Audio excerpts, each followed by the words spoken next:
O'zgidromet agentligi fuqarolarga haftalik ob-havo ma'lumotini e'lon qildi. Ushbu hafta ham O'zbekistonda yog'ingarchilikli bo'ladi. Barcha fuqarolar tezda xabardor bo'ling. Assalomu alaykum, hurmatli tomoshabinlar.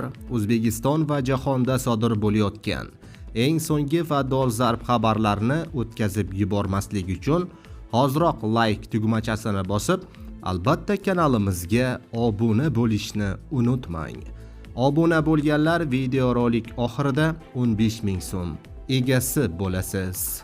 Diqqat qiling, O'zbekistonda 23-iyun kuni faqat respublikaning shimoliy-g'arbiy hududlarida, 24-iyunda esa Toshkent, Samarqand, Jizzax, Sirdaryo viloyatida va Farg'ona vodiysi viloyatlarining ayrim joylarida momaqaldiroq bilan qisqa muddatli yomg'ir yog'ishi mumkin.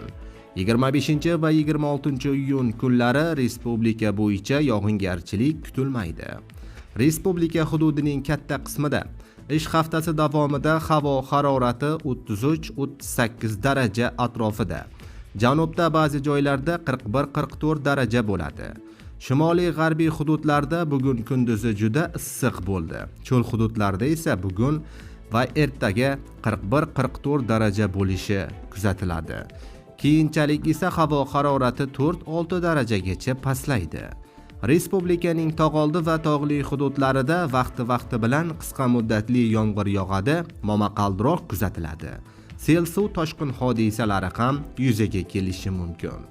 Hafta davomida poytaxtimiz Toshkent shahrida havo bugun va ertaga kunning ikkinchi yarmida qisqa muddatli yomg'ir yog'ib, momaqaldiroq bo'lishi mumkin. Havo harorati 34-36 darajagacha ko'tariladi, deyiladi xabarda.